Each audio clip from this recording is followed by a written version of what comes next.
അള്ളാഹുവിന്റെ ആ താക്കീത് നൽകുന്നു.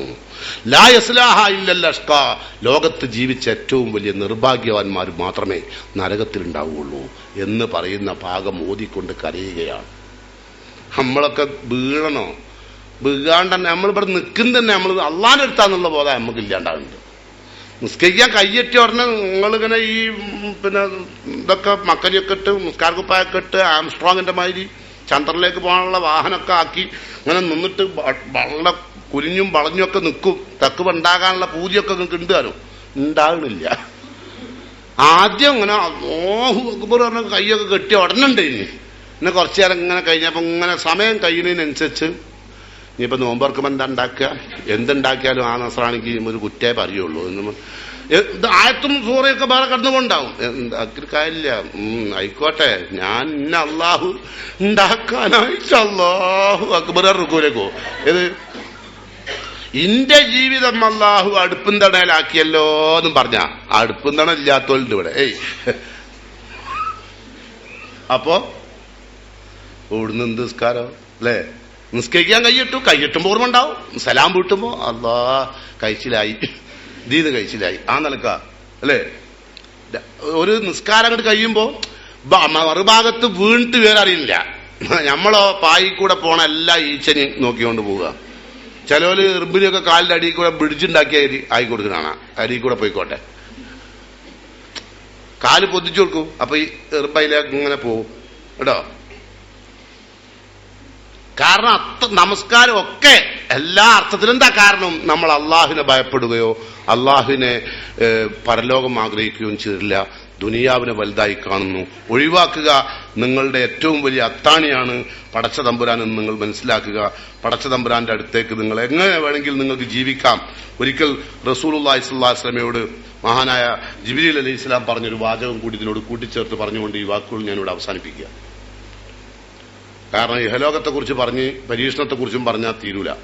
ഇത് പരീക്ഷണം എന്ന ബോധ്യപ്പെടുത്തലാണ് ആദ്യത്തെ ആവശ്യം. അത് ഞാൻ നടത്തിയിട്ടുണ്ടെന്നാണ് എന്റെ ധാരണ. മുഹമ്മദ് നബിയോട് ഒരിക്കൽ ജിബ്രീൽ അലൈഹി ഇസ്ലാം എന്ന് പറഞ്ഞു, യാ മുഹമ്മദ് ഇഷ് മാഷിർത്ത, മുഹമ്മദ് അനക്ക് ഇഷ്ടം പോലൊക്കെ ജീവിക്കാം, ഈ ഇഹലോകത്ത് അനക്ക് ഇഷ്ടം പോലൊക്കെ ജീവിക്കാം. ഫൈനക്ക മയ്യിത്തുൻ, കാരണം നീ മരിക്കും. കാരണം അവിടെ കണക്ക് വരണമെന്നർത്ഥം. അനക്ക് ഇഷ്ടം പോലൊക്കെ ദുനിയാവിനെ ഉപയോഗപ്പെടുത്താം, അത് എന്റെ ഇഷ്ട. ഫൈനക്ക മയ്യിത്തുൻ, ഒരു കാര്യം നീ മനസ്സിലാക്കണം, നീ മരിക്കും കേട്ടോ. വാഴ്മൽ മാഷിരുത്ത, ദുനിയാവിൽ എനിക്ക് ഇഷ്ടം പോലെ പ്രവർത്തിക്കുക, എന്റെ ഇഷ്ടമുള്ളതൊക്കെ, അതിനൊന്നും ആരും തടസ്സമില്ല. പക്ഷെ ഫൈനക്ക മുജ്സീബിഹി, പക്ഷെ നീ അതിന് പ്രതിഫലം വാങ്ങേണ്ടി വരും. എന്തിനായിരുന്നു? ഇഷ്ടം പോലെ പ്രവർത്തിക്കുക ദുനിയാവിൽ, ഒരു വിരോധമില്ല. വഹ്ബുബ് മൻഷിരുത്ത മിൻഷിരുത്ത, നിനക്ക് ഇഷ്ടപ്പെട്ടൊക്കെ എനിക്ക് എന്ത് ചെയ്യാം? ഇഷ്ടപ്പെടാം. എനിക്ക് ഇഷ്ടപ്പെട്ടൊക്കെ എനിക്ക് ഇഷ്ടപ്പെടാം, ഒരു വിരോധമില്ല. പക്ഷേ ഫൈനക്ക മുഫാരിക്ക, നീ അതിനോടെല്ലാം വിട പറയും. ഈ ഇഷ്ടപ്പെട്ട വസ്തുക്കളോടും സാധനങ്ങളോടൊക്കെ ഒരിക്കൽ നീ വിട പറയും, അത് നീ മറക്കണ്ട.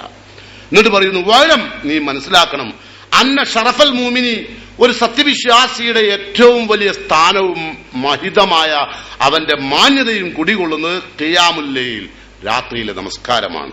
വഇസ്സുഹു, അത് അവന്റെ പ്രതാപവും അതിൽ തന്നെയാണ്. ഇസ്തിഗ്നാഉഹു അനിന്നാസ്, അവന്റെ പ്രതാപം ജനങ്ങളിൽ നിന്ന് ഒന്നും ആഗ്രഹിക്കാതെ ജീവിക്കലാണ്. ഇഷ്ടമുള്ളതൊക്കെ ചെയ്യട്ടോ, ആളുകളിൽ നിന്നൊന്നും ആഗ്രഹിക്കാതെ ജീവിക്കുക. ആരെങ്കിലും തരുന്നതിന് വിരോധമല്ല സ്വീകരിക്കുക, പക്ഷെ ആരിൽ നിന്നൊന്നും ആഗ്രഹിക്കരുത്. നമുക്ക് എല്ലാവരും സാധനം കണ്ടാൽ ആഗ്രഹം. ഒരു മഫ്ത കണ്ടാൽ മതി, ആ മഫ്ത എന്റെ മഫ്ത ഒക്കെ കൊടുത്തിട്ട് ഒരാഴ്ചക്ക് മുമ്പൊക്കെ അങ്ങനെ ഉണ്ട്. സ്കൂൾ പഠിക്കുന്ന പെൺകുട്ടികളൊക്കെ തട്ടൊക്കെ അങ്ങോട്ട് മാറ്റിയിടുന്നു. എന്തിനാ തോനെ തട്ടുണ്ടെന്ന് അറിയാനൊന്നല്ല, എന്റേതല്ലാത്തതിനോടൊക്കെ ഒരു പൂതി, അങ്ങനെ തന്നെ അപ്പോഴും അല്ലേ. അപ്പൊ അതുകൊണ്ട് ദുനിയാവിനെ അറിയുക. പരീക്ഷണപ്പെന്തിനാ? പരലോകം തരാൻ കേട്ടോ. രോഗം എന്തിനാ? പരലോകം തരാൻ. സമ്പത്ത് കുറച്ചെന്തിനാ? പരലോകം തരാൻ. ശിക്ഷിച്ചതാണോ എന്ന് വേറെ നോക്കണം കേട്ടോ. അത് നമ്മൾ സ്വന്തം പരിശോധിക്കുക. അങ്ങനെ ഇഹലോകം എന്ന് പറയുന്നത് നമുക്ക് സുഖിക്കാൻ വേണ്ടിയുള്ളതല്ല, നമുക്ക് ആഖിറ ഉണ്ടാക്കാൻ വേണ്ടിയുള്ളതാണ്. പടച്ചോന്റെ അടുത്തുള്ളതാണ് ഏറ്റവും ഫലപ്രദമായത്. ഇതെല്ലാം വഞ്ചിക്കപ്പെടുന്ന ചരക്കുകളാണ്. ബോധ്യപ്പെട്ടിട്ടുണ്ടാവുമെന്ന് വിചാരിക്കുന്നു. അള്ളാഹു ഇഹലോകത്തെ അർഹിക്കുന്ന രൂപത്തിൽ അതിന്റെ പ്രാധാന്യത്തിൽ മാത്രം കാണുകയും അറിയുകയും മനസ്സിലാക്കുകയും ചെയ്തുകൊണ്ട് അള്ളാഹിന്റെ ഏറ്റവും വിശിഷ്ടമായ സ്വർഗത്തോപ്പിൽ ഇടം ലഭിക്കുന്ന വിശ്വാസികളിൽ അള്ളാഹു നമ്മയെല്ലാം ഉൾപ്പെടുത്തുമാറാകട്ടെ. നമ്മുടെ എല്ലാ സൽക്കർമ്മങ്ങളും റഹ്മാനായ തമ്പുരാൻ നമ്മിൽ നിന്ന് സ്വീകരിച്ച് അവന്റെ ഏറ്റവും വിശിഷ്ട ദാസന്മാരുടെ കൂട്ടത്തിൽ പരലോകത്ത് അള്ളാഹു നമ്മെ അണിചേർക്കുമാറാകട്ടെ. നമ്മുടെ കൂട്ടത്തിൽ നിന്ന് മരിച്ചു പിരിഞ്ഞുപോയ നമ്മുടെ ഉമ്മമാർക്ക്, ഉപ്പമാർക്ക്, സഹോദരിമാർക്ക് അള്ളാഹു പരലോകത്തും മഗ്ഫിറത്തും റഹ്മത്തും നൽകുമാറാകട്ടെ. പടച്ച തമ്പുരാന്റെ കോടതിയിലെത്തുമ്പോൾ വലതു കൈയിൽ കർമ്മരേഖ സ്വീകരിച്ച് സ്വർഗ്ഗത്ത് പോകാൻ അള്ളാഹു എന്നെയും നിങ്ങളെയും തുണക്കുമാറാകട്ടെ. ഒരുപാട് പരീക്ഷണങ്ങളിൽ നിന്ന് പടച്ച തമ്പുരാൻ താങ്ങാൻ കഴിയുന്ന പരീക്ഷണങ്ങൾ നൽകി അവൻ നമ്മെ അനുഗ്രഹിക്കുമാറാകട്ടെ. പടച്ച തമ്പുരാന്റെ ഏറ്റവും വലിയ ഭീമാകാരമായ ഒരുപാട് രോഗങ്ങൾ, വിഷമം അനുഭവിക്കുന്ന ഒരുപാട് ആളുകളുണ്ട് ഈ ലോകത്ത്. അള്ളാഹു അവർക്ക് ശാന്തിയും സമാധാനവും നൽകുമാറാകട്ടെ. ഒരുപാട് മാനസിക സംഘർഷങ്ങൾ അനുഭവിക്കുന്ന, ഒരുപാട് ദുരിതങ്ങൾ അനുഭവിക്കുന്ന ഒരുപാട് ആളുകളുണ്ട്. അള്ളാഹു അവർക്ക് ശാന്തിയും ആനന്ദവും നൽകുമാറാകട്ടെ. പടച്ച തമ്പുരാൻ അവൻ ഇഷ്ടപ്പെടുന്ന സത്യവിശ്വാസികളിൽ നമ്മയെല്ലാം അവൻ ഉൾപ്പെടുത്തുമാറാകട്ടെ. ഇഹലോകത്തിന്റെ വിലയും അതിന്റെ നിലയും മനസ്സിലാക്കി ഇഹലോകത്തെ ഉപയോഗപ്പെടുത്തി ജീവിക്കാൻ അള്ളാഹു എന്നെയും നിങ്ങളെയും തുണക്കുമാറാകട്ടെ. വാഹൃ ദഅ്വാനാ അൽഹംദുലില്ലാഹി റബ്ബിൽ ആലമീൻ. അസ്സലാമു അലൈക്കും വറഹ്മത്തുള്ളാഹി.